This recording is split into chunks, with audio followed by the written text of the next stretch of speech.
Testing. Okay, recording's working. This is the Sharp Debridement Lab, Whitney Ensor, and the link to it is WE-Run-Girl, and hopefully that email came through okay. Okay, so for the first part, I'm going to do the wound tracing. Checking to see that you can see everything. Yes. I'm going to place the baggie on top of the ham hock, and I'm actually going to center this because I know there's going to be some writing on it.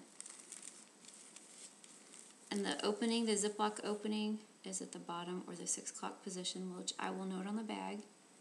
I'm now tracing around the edge of it.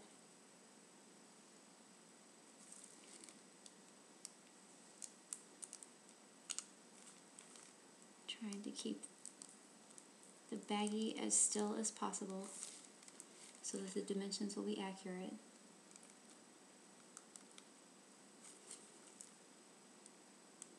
Inner layer of skin. Now tracing the inner layer.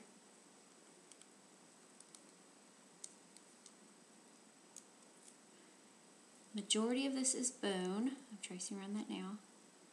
There are 2 sections of bone on this ham hock. And then looking to see, we have a small portion of connective tissue, and then as accurately as possible, I will trace around the edges of the wound, which when I dyed it was a quarter size spot. That dye has migrated, so it's more of an oblong at this point. Okay, so everything is where it needs to be. Now writing on the bag, the orientation, 12 o'clock is at the top, 6 o'clock at the bottom, checking the rubric to make sure I get everything. Date in the top right hand corner. Today is June the 24th. Also writing the patient's initials, PG,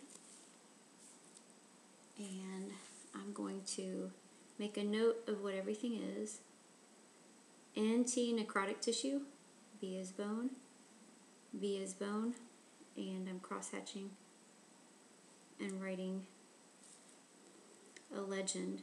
The cross-hatching is CT, or connective tissue. I'm actually going to write more than the initials because I know you all want to see that it's bone, bone, necrotic tissue. And I'll write in skin for the skin. Okay, now we do the measurements. I'm double checking the rubric to make sure, and the instructions, that I'm not missing anything.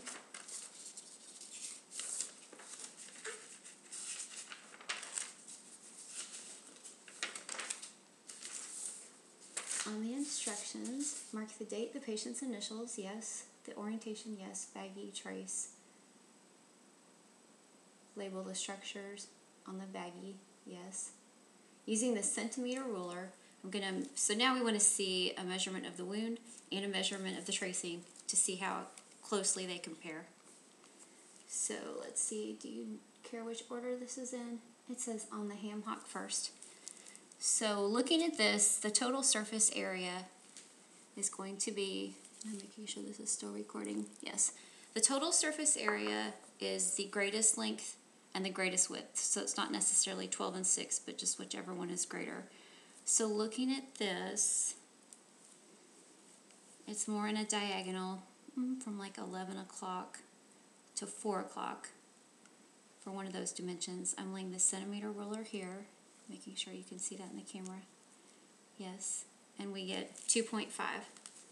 So I will write for the actual wound,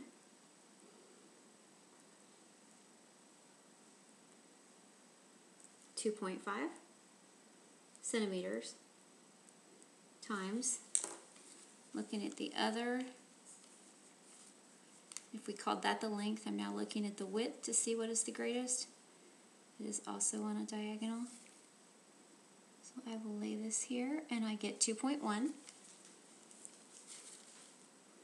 times 2.1 centimeters equals, using the calculator, 0.5 times 2.1 equals 5.25 centimeters squared on the ham hock is the actual surface area. Now comparing, I'm going to set that aside so I have more space. We are going to measure on the wound tracing. The goal is that these would be as accurate as possible or as similar as possible. The video mentioned there may be discrepancies. So on the wound tracing, the greatest width or length, whichever you want to call it, is 3 centimeters. So I can already see there's probably going to be a difference between these two. I would love it if they came very close though. 3.0 centimeters times, looking at the greatest width. Oh, I need to move this over. I'm doing this on the tracing. And I need to make sure you can see it. Yes. So continuing with the tracing measurement, I get 2.2 centimeters for the greatest width. It was 3.0 for the greatest length. And then if I multiply the greatest length times the greatest width equals 6.6. So for the tracing, I got 6.6 centimeters squared, whereas the actual wound was 5.25 centimeters squared. I'm going to check the rubric and make sure I got everything. Surface of the blue necrotic tissue directly from the tracing, yes. The blue necrotic tissue directly from the hock, yes. Document the surface area, which is in centimeters squared. Okay, and I'm going to hold that up so the camera can see it. Hiya.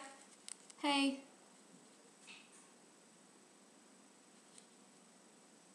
Okay, moving on to the next section. We're now going to do the shaving and paring. I made a mark over the bony prominence, so I'm going to turn this and also double check that you can see it. Looks good.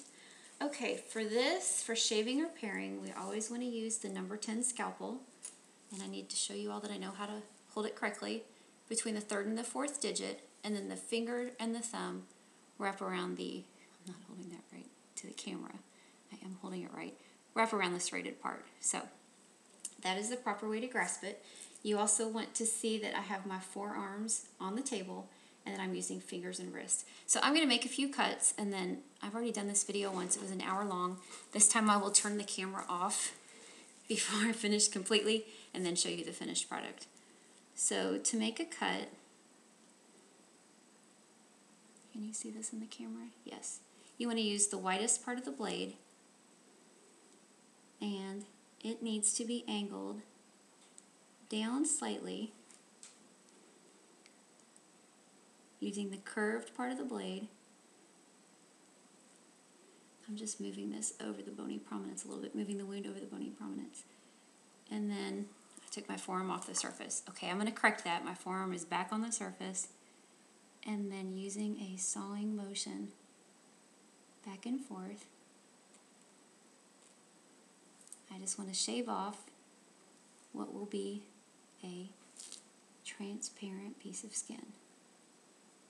Now, I'm going to put that back on the scalpel so that I can hold it up. I would not have a scalpel that close to my gloves in a real life patient situation. And I'm going to try to move that over the light. Yes, it is transparent. I will do one more of those and then turn the camera off. Can you see the wound? I did not go down to pink tissue. Very good. So again, angling slightly deep towards the skin, but only slightly to start. I'm keeping my forearms on the surface, and then just a sawing motion.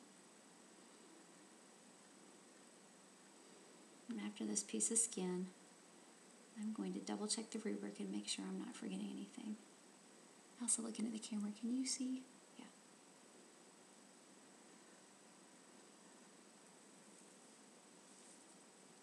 And again, I would never put my finger that close to a scalpel if I were working with a patient. But since you need to see if this is transparent, again, that's right in front of my pink shirt, nice. Okay, and again, that is transparent, making sure that shows up.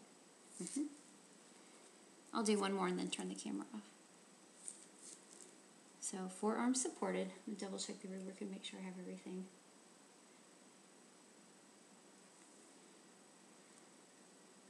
Angling slightly deep towards the skin.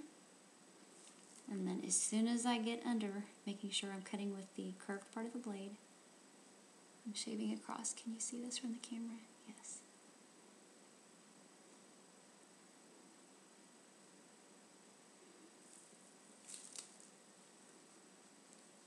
And we have one more fleck.